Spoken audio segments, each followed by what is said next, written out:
What's up, everybody? It's Steve, also Kerrigan fam here, back at you with another rendition of What is Steve going to talk about? Is there going to be positive news about the Panthers today, or is there going to be negative news about the Panthers today?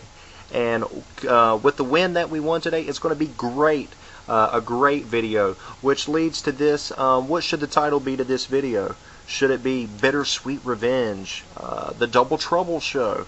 What about Payback for Peppers? I like that. Payback for Peppers, Payback for Panthers. I'm going to vote for that one. Y'all let me know what y'all like. Before the game even started, I want to commend John Fox on a great job sticking with his quarterback decision with Jake Delhomme. I know everybody's like, what are you talking about? Look at Jake's statistics. But you know what?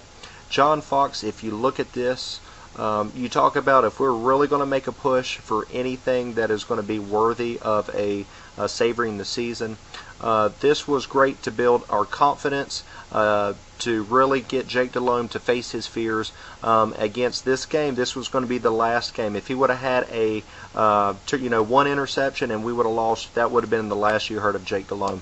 But he faced his fears, went to Arizona. No turnovers. I know he had 90 yards and a TD, but everybody, Jake Delhomme, I think this was a great morale booster for Jake Delhomme himself and for the team to build on. And once again, I commend John Fox on making that call, sticking Jake in there and giving him one more shot. It paid off. Next week now, let's see. I know Jake looked like from the end of the game he gimped himself up there. So it's going to be interesting to see, is Matt Moore going to start, or is, of course, is John Fox going to basically just, always cater to Jake Delhomme and stick him in regardless. So anyways, it was a good call before the game even started. I see Jake rest of the year as a Trent Dilfer mode, or a Trent Dilfer clone. If he can just be a game clock managing quarterback, making smart decisions, 0 turnovers, I think we've got a great chance of, replicating what the Baltimore Ravens did. I know that's going out on a limb and saying that, but I really do think we could, be great contenders if we can just button up everything and just play flawless football from here on out. The elements for a great playoff team that we need right now, of course, a solid defense, hard pounding, run the ball down your throat, rushing, which we are doing great right now, and basically smart decisions on the coaching staff and the decision making on the quarterback. So we just really need to just do good there. That was a gutsy call. Coach Fox did. The glaring stat does show 5 TDs, 13 interceptions with Jake. So, he totally went the opposite way of what everybody probably would have signed a petition on and said, sit Jake down. So anyways, we took a win on that. 3rd and inches, real quick. 3rd and inches, when I seen that in, I think, the second quarter, 3rd and inches, everybody knows Brad Hoover was going to get that ball. They just need to change that in, Jake Delhomme's wristband and in his helmet. Just say, hey, it's Brad Hoover's play, and we know what's going to happen.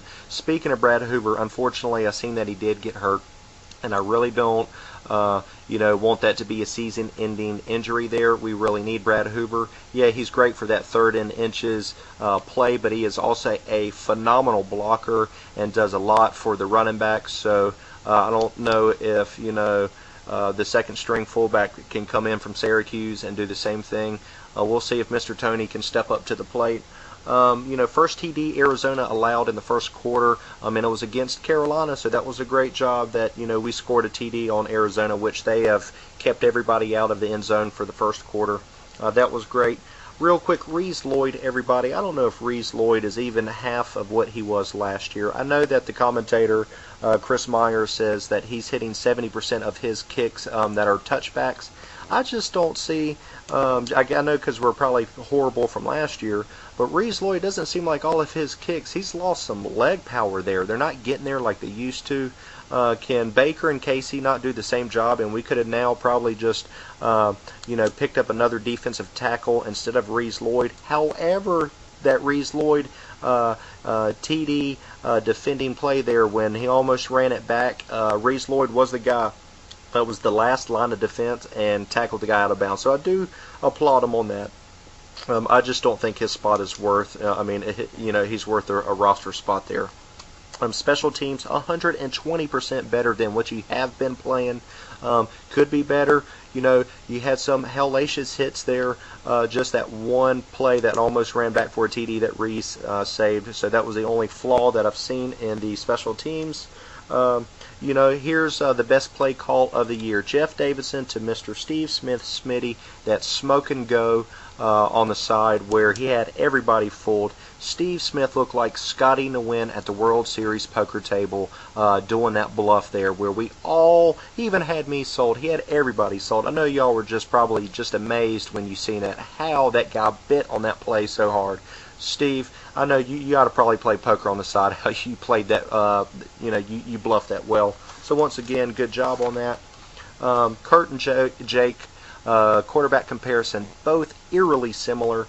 Jake in 08 in the playoff, 1 TD, 5 interceptions. Kurt tonight was 2 TDs, 5 interceptions. They both had 5 interceptions and a fumble each. They both eerily similar, and they were teammates before at one time. So I guess they do have bad habits. They must have watched each other and picked up, which they need both to correct there. Jeff Otah, too many red flags you're getting. Too many yellow flags that you are getting. 2 false starts in 1 game. Number 79 is being called out too much. You almost cost us a crucial field goal opportunity where if Arizona would have came back, they could have made it another close call there. But Jeff, stop with the false starts. D. Will broke Deshaun's record there for all-time leading rusher in Panthers history. Good job, D. Will. 195 rushing yards before halftime, 270 total. D. Will had 158 yards, 0 TDs. J. Stu had 87 yards, 2 TDs. And I'm going to leave it at that. Who will be the quarterback for next week? We shall see. Everybody keep pounding.